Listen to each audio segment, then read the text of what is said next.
1억 1천만 원 이번 달까지 갚으세요. 은행에서 저한테 한 말입니다. 여기는 방 3개, 화장실 2개짜리 파주에 있는 제 빌라입니다. 그동안 월세를 잘 받던 집이었습니다. 지금은 비어 있습니다. 세입자분은 잘 내보냈고요. 낙찰가는 1억 1,700, 대출은 1억 1천만 원을 받았습니다. 대출은 낙찰가의 94%를 받았고요. 그 1억 1천만 원을 한 번에 갚으라는 겁니다. 대출 조건이 바뀌었고 연장이 불가하다고 했습니다. 제가 여러 다른 은행의 대안을 알아봤는데 쉽지 않았습니다. 파주 빌라였으니까요. 그동안 아무 문제 없이 잘 굴러가던 집이었습니다. 그게 전화 한 통에 끝났습니다. 사업자 대출로 주택을 보유하고 계신 분이라면 지금 내 대출이 만기 때 어떻게 처리되는지 반드시 확인하셔야 합니다. 그리고 하나 더 말씀드릴게요. 이 집은 초기 자본이 전혀 들어가지 않았던 집입니다. 대출 1억 1천에 보증금 2천만 원을 받아서 모든 비용을 제하고도 저에게 오히려 600만 원이 남았던 집입니다. 그 상태로 매달 월세 70만 원이 들어왔으니까 수익률은 무한대로 사실 의미가 없는 정말 잘 받은 집이었습니다. 그런 물건에 1억 1천만 원을 당장 갚으라는 통보가 온 것입니다. 결론부터 말씀드리면 매물을 등록하고 40일 만에 매도 계약이 체결됐고 다음 주면 잔금을 받습니다. 파주에서 빌라 팔아보신 분들은 잘 아실 겁니다. 정말 잘 안 나갑니다. 제가 매물을 올릴 때 같이 나와 있던 물건이 수십 개였습니다. 그 물건들 지금도 그대로 있습니다. 오늘은 제가 500만 원 손해본 얘기를 하려는 것이 아닙니다. 안 팔리는 물건에서 1억 1천만 원의 리스크를 어떻게 40일 만에 해결했는지 그 얘기를 하고자 합니다. 경락잔금 대출을 무려 94%를 받았다고 하면 그게 가능하냐고 묻는 분들이 간혹 계십니다. 하지만 그 당시엔 그게 어려운 일은 아니었습니다. 경매로 빌라나 아파트를 낙찰받으면 사업자 대출로 경락자금 대출을 운영하는 것이 그렇게 특별한 것은 아니었습니다. 저만이 아니라 그 당시 경매를 하는 분들은 대부분 이런 구조였고 은행도 그렇게 취급했습니다. 그런데 이번 일을 겪으면서 다시 한번 확인한 게 있습니다. 레버리지는 수익률만 보는 것이 아니라 만기와 출고까지 같이 봐야 한다는 것입니다. 그동안 공실 없이 잘 돌아갔습니다. 월세를 내놓기만 하면 바로바로 나갔으니까요. 다만 이 구조는 하나의 전제가 있었습니다.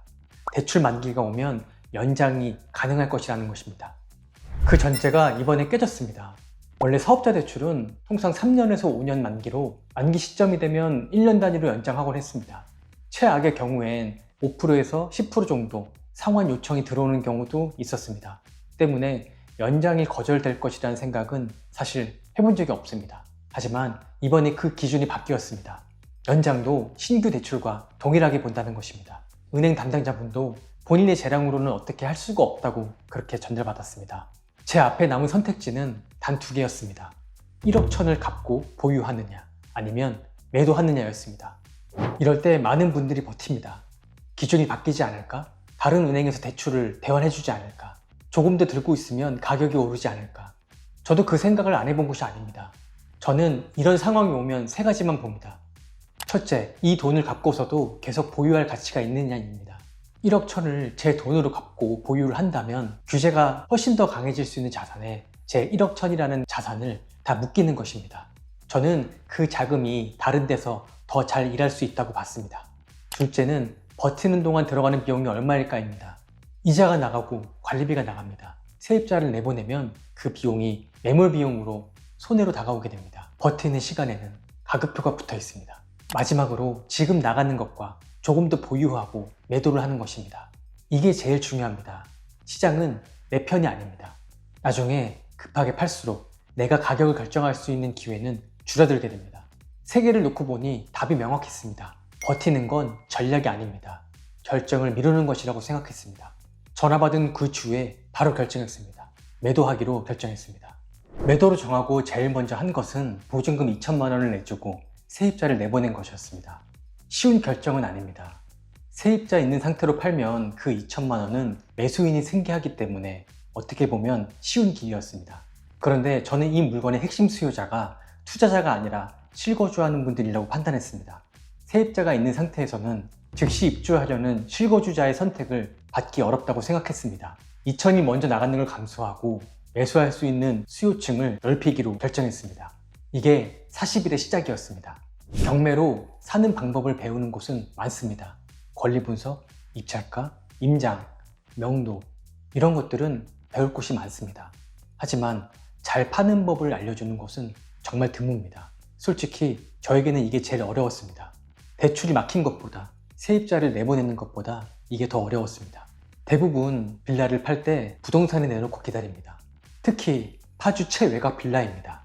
1년이 지나도 2년이 지나도 안 팔리는 빌라가 허다합니다. 그래서 저는 팔기 위한 설계를 처음부터 다시 짰습니다. 1억 1,700에 받았습니다. 대부분은 여기서 본전 생각에 1억 2천만 원의 가격을 산정하곤 합니다. 본전을 맞춰야 하니까요. 하지만 시장은 제 매입가에 관심이 없습니다. 매입가는 제 사정이지 시장의 사정이 아닙니다. 내 매입가를 기준으로 매도가를 정하는 순간 그 물건은 시장에서 팔리지 않습니다. 파주 일대에서 방 3개짜리 신축급 빌라 매물을 하나부터 10까지 다 확인했습니다. 가장 최저가에 나와 있던 매물은 1억 1,300만 원이었습니다. 저는 1억 1,000에 등록했습니다. 300만 원 차이입니다. 커 보이진 않지만 이 300의 차이가 노출 순서를 바꿉니다. 파주 3룸 빌라를 찾는다면 제 물건이 가장 최저가에 뜨게 만들었습니다. 저는 세입자를 내보내고 공시를 만든 다음에 도배를 새로 하고 입주 청소까지 모두 마무리했습니다. 제일 싼데 제일 깨끗하게 만들었습니다. 싼 물건은 보통 상태가 나쁩니다. 그래서 싸면 의심부터 합니다. 그런데 와서 보면 문제가 전혀 없습니다. 그러면 결정이 빨라집니다. 제가 가장 공들인 부분은 여러 부동산에 물건을 올리는 것이었습니다. 파주 일대에 10개가 넘는 부동산에 직접 접촉해서 매물을 올렸고 서울까지 범위를 넓혀서 제 물건을 받아줄 수 있는 부동산에는 모두 제 매물을 등록하게 했습니다. 그리고 부동산 사장님들께는 미리 말씀드렸습니다. 협상 여부, 가격, 즉시 입주 이런 실제로 계약에 필요한 모든 부분들은 가감없이 모두 솔직하게 말씀드렸습니다. 중개사 입장에서는 가장 좋은 물건은 수수료가 높은 물건이 아닙니다. 가장 빨리 확실하게 계약되는 물건입니다. 보통 부동산에서는 적게는 한두 개 팀에서 많게는 수십 개 팀까지 손님을 받습니다. 그 손님한테 어떤 물건을 보여줄지는 부동산 사장님이 결정하게 됩니다. 손님을 데려갔는데 막상 계약하려고 보니 가격을 올리고 시간을 끌고 이러한 집들은 소장님들의 선택을 받지 못합니다. 그래서 저는 부동산 사장님들이 손님들에게 자신있게 권할 수 있는 그 물건과 조건을 만들어냈습니다. 저는 이 40일이라는 결과가 결코 우연이라고 생각하지 않습니다. 가격, 상태, 수요층, 그리고 부동산까지 이 모든 것들을 동시에 맞춘 결과라고 생각합니다. 제가 수강생들 물건을 볼 때 낙찰가만 알려주는 게 아닙니다. 들어갈 때부터 임대가 어떻게 될지, 매도 출구는 어떻게 확보할지 그러한 모든 것들을 같이 분석하고 함께 설계합니다. 저는 낙찰가보다 출구를 먼저 봅니다. 결과적으로 500만 원 손실입니다. 손실은 손실입니다. 다만 저는 이 결정을 실패라고 보지 않습니다. 1억 1,000만 원의 유동성 리스크와 앞으로 더 커질 수 있는 손실을 500만 원에서 끊었기 때문입니다. 그러면 여기서 많은 분들이 월세 투자가 틀린 것이 아니냐고 물어볼 수 있습니다. 전혀 그렇지 않습니다. 저는 여전히 매달 현금 흐름을 만드는 투자에 집중하고 있습니다. 현금 흐름이라는 제 투자 원칙은 그대로 가져가고 있습니다.